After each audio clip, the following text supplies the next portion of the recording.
everybody. It's Alex Caputo-pearl, President of United Teachers Los Angeles. It is Monday morning. It is March 23rd. So we're doing our Facebook Live today, and we're experimenting with the split screen. You should see Justin, our interpreter, and I'm waiting to hear from our comms department if everything is looking good. I think it probably is, but thank you, Justin, for being here and doing interpretation. We, of course, do Spanish language later in the day. The other fun fact today, on Monday, March 23rd, is that my son, daughter, and wife, okay, this says everything is good. My son, daughter, and wife put something different in the clutter in the background. So you're going to have to guess what that is. You know, it's in the clutter. It wasn't there on Friday. It's here now. It's up to you to figure it out. Okay, still good. All right. So we're going to be doing these. We're probably going to do these every other day, the Facebook Live updates. Of course, we're going to be in touch with you over email. That you just went through a weekend. It was the first weekend that we had during this school closure crisis. As usual, we love you. We support you. We love the youth in our schools. We love working with parents across the district. And of course, our great UTLA members, classroom teachers, health and human services professionals, all of our folks. We love you and support you, and we're going to make it through the crisis together. We do know that Austin Butner, I spoke to him a couple of times this weekend. We're obviously in very good touch. He's going to be giving an address at 11 a.m. this morning. This closure is likely.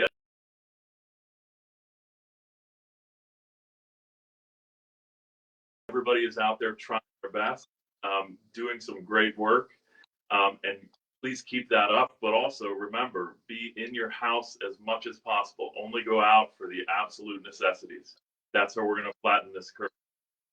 And teachers are models for the rest of society, so make sure that we're following those orders on only being out of our houses if it's absolutely necessary. So a couple of quick updates. Over the weekend, yesterday, Sunday, we sent a demand to bargain letter to the district of the coronavirus crisis. You'll see that letter, the all-member email that's going to come to you later today. It goes through saying that if there's any impact or effect on wages, we want to bargain it, on sick leave, on teacher evaluations, on schedule of work, on cleanliness and safety, on distance learning, on staffing, on special education support. And we wrote it in such a way where we specify certain things that I just listed that we're going to bargain on because of the effect of the coronavirus crisis. But we also wrote it in a way where we're going to be able to bring in other items as they come up. We're going to have to bargain about matrix. We're going to have to bargain about parent conferences and figure that out. So in the meantime, while we're doing that bargaining, in the meantime, do your best. Keep on doing your best. You all are doing some incredible work out there under very, very tough circumstances, which we understand.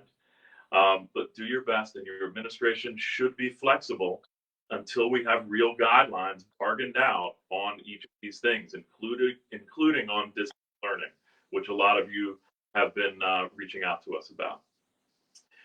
Second quick update is that many of you will be having faculty meetings this week, virtual faculty meetings. That is fine. That is something that your administration should be doing. It's going to be a very important place for you to be able to get information and bring in your ideas from those faculty meetings. So please participate in these. And if you have concerns about anything that comes up in the faculty meeting, before the faculty meeting, after the faculty meeting, make sure that you're in touch with your chapter chair, your chapter action team. Okay, your chapter chair is still your main line of communication and making sure that things happen with your administration if they are not happening. Let me check and see if we're still good. Yes, we are still good. So faculty meetings, make sure you participate in those. Third update, we've been receiving a lot of input from members about wanting to get back into the schools to try to get more materials to work your students. This is a good instinct, but we didn't want anything to happen until we were cleared by the county health folks that it would be safe to go back into buildings. So Buettner is going to talk today about being able to go back into the schools. County Health has cleared it in terms of how long the virus lives. If the virus was in the school, it's only a few days. So since we've been out for 10 days now, it should be fine. The County Health, all the experts have said that. And we would not agree to this if it were not something that we believe the health experts on. This will be voluntary. You do not have to go back. But many folks have been asking about going back, and so you will have the opportunity to do that. Your administration will be making a schedule for that. No one should be going back until Tuesday, tomorrow at the earliest. Today, Monday, is just a day to communicate out that there will be staggered schedules for folks to come in. Staggered because we don't want a school with 100 faculty members to have 100 people come in all at the same time. We've got to maintain that social distancing. So let your administration talk to you, email you today, or talk to you during faculty meetings tomorrow about what exactly the staggered schedule is going to be. But nobody should be going in today, Monday. It should start Tuesday, and then it can be on Wednesday and Thursday, Friday, depending on the discretion of your site administration and your chapter chair. If you have any concerns about that, talk to your chapter chair, your chapter action team, okay? We've been working a lot with the district on how do we make sure that students who do not have access to a computer at home, a device at home, internet at home, how can they be included, especially because the closure is looking like it will be quite a bit longer. So we're working with the district on that. There is not exactly a plan in place yet, but it is very likely that just like educators will come in on a staggered schedule into the school with social distancing and everything else, it's very likely that time will be scheduled where students could come in to get a device or things like that. Now, our bargaining unit members, UTLA members, will not be required to participate in that. You may volunteer to participate in that and help distribute some of those things, but no one is going to be required to participate in that distribution process, okay? So overall, in terms of those three updates, I think the punchline is this. We want to stay at home as much as possible. Shelter in place means at home. But for essential services and essential parts of our job, we can go out a little bit, okay? Maintaining social distancing. So food distribution centers, which by the way went through the roof on Friday, where we went from 40,000 meals distributed on Wednesday to 90,000 meals distributed on Thursday to 250,000 meals distributed on Friday. So this shows that us working with the district on getting these 60 food distribution centers set up was important.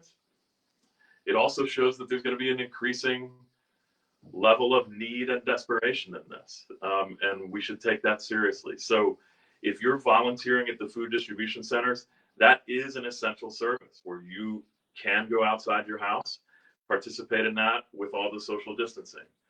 If you're going into school for a brief moment this week, working with your administration to gather things that you're going to be able to use to continue teaching your students over the next weeks, then that is essential. And you can go do that, but don't do it for long. Don't hang out at the school. And third, if you volunteer to help with any distribution of devices or things to students, again, in a very socially distanced way, then you can do that. That would be considered essential. But really, other than those things, you should be at home in the shelter in place. So has anybody discovered what is new in the background yet? And here's a hint. It is not in the baskets. I know people love the baskets. It's not in the baskets. It's somewhere else. So has anybody discovered that yet? We're going to come back to it at the end. So now a little bit about the city and a little bit about the federal situation. I was on a phone call over the weekend with Mayor Garcetti and union presidents and union executive directors. And we talked about forming a labor action committee where we are going to be putting pressure on both the city and on employers to make sure that they're taking care of workers and working class people during this crisis. There are going to be so many people who lose their jobs. There already have been so many people who lose their jobs that we really need to have a labor action committee to establish that. There's going to be regular calls with Garcetti so that we can push on employers. Because remember, we're not just about LAUSD. We're about taking care of the parents of our students who are often grocery workers or who are hotel and restaurant employees. So we're going to do that. Here's something you can do today.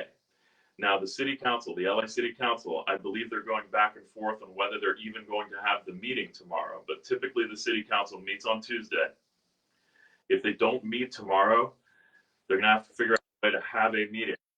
You can please today email your city council person. If you live in LA, look up who your city council person is and email them asking them to please, demanding that they pass a worker-friendly relief package at the city council, which was supposed to be up for a vote tomorrow. Again, I think they're going back and forth about whether to have that meeting, but we need them to pass a worker relief program that will guarantee that workers in LA who lose their jobs can be recalled for those jobs later, and they won't lose them forever. They've got to have a package that takes care of evictions. So please, all you need to do is look up your city council member, email them saying you're a constituent and that you want to see a relief package put together that helps workers, that helps renters, that helps low-income people during this crisis. So that's something you can do today. So I'm gonna end with this thing here, and I'm just gonna take a minute to explain it. I'm gonna get a drink of water first. Sorry, my drink of water.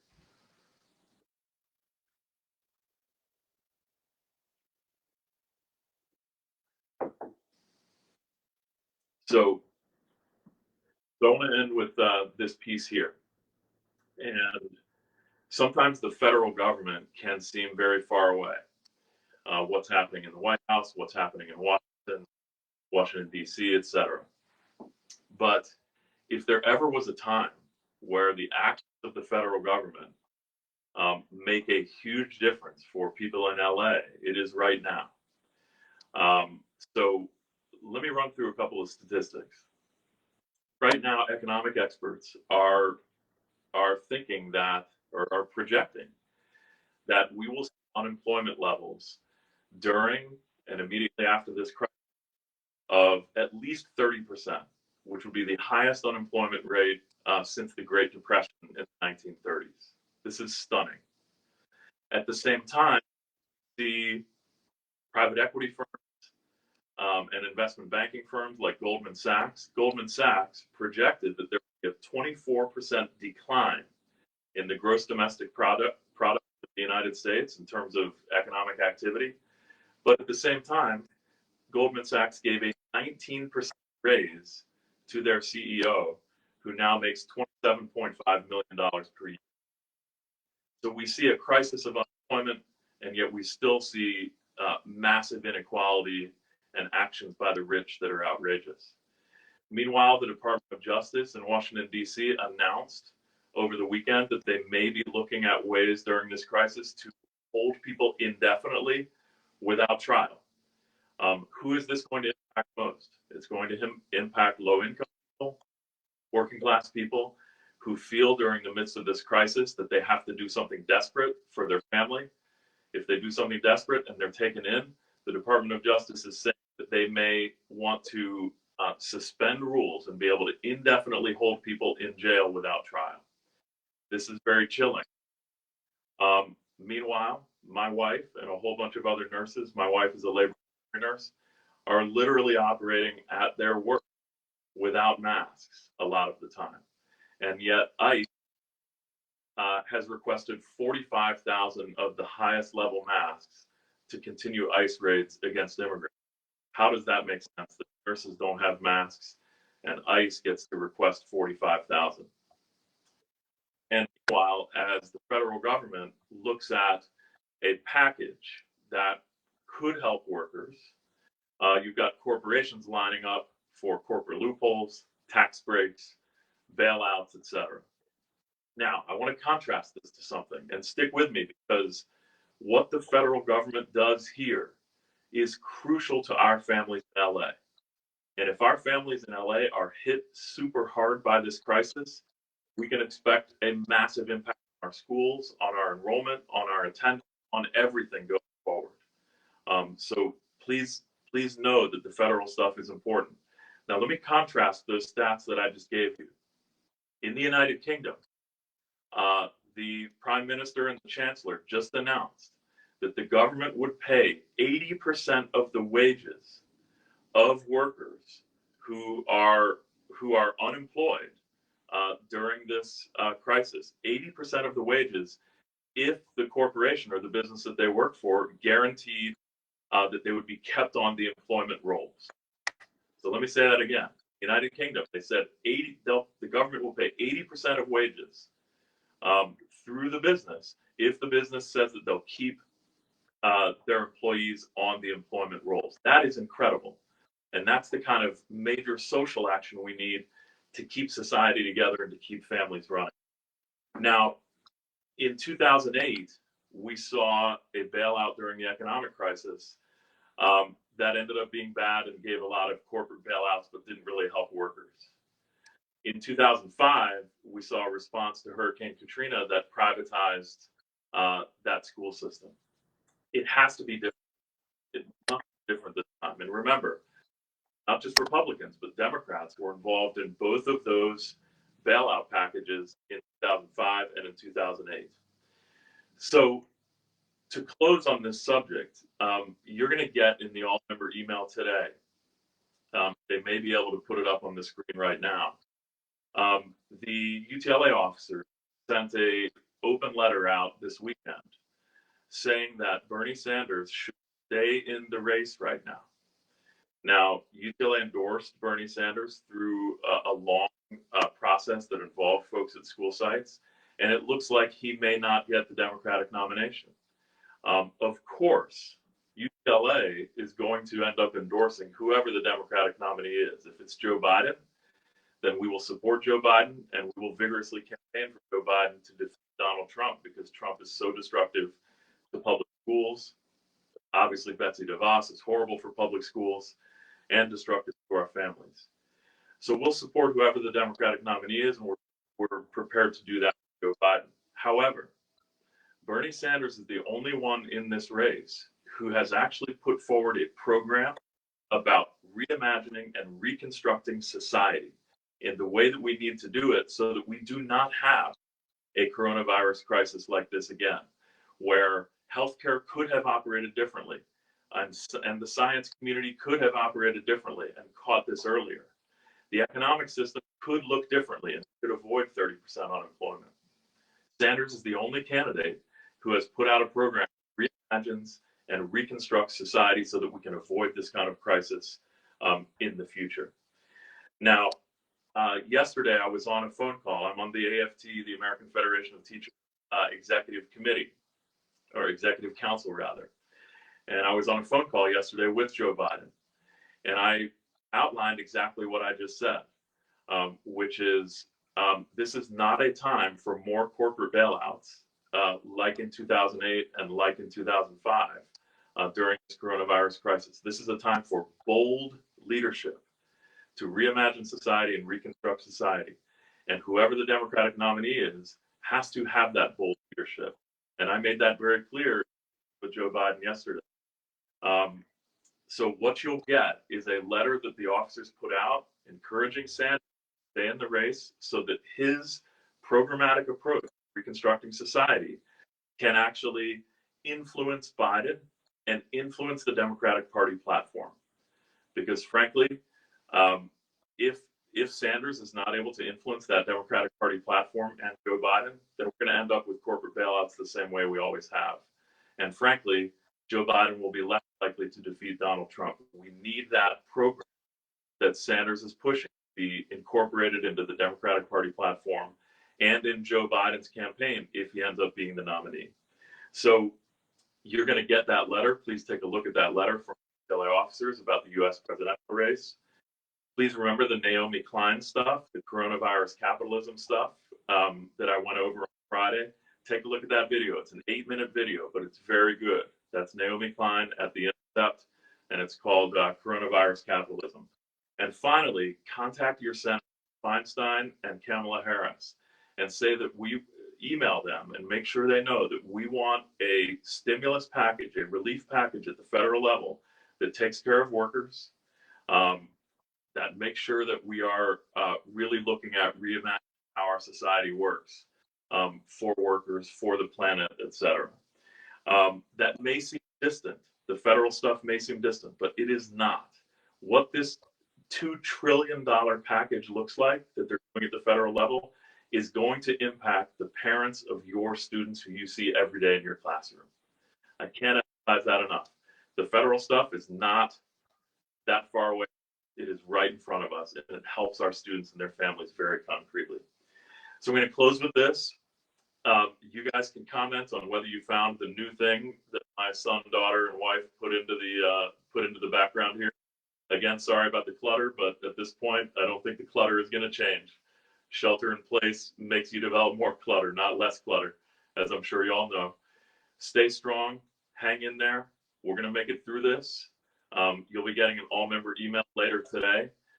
We love our students. We love the parents we work with. We love our educators. We love our health and human service providers, UTLA Strong.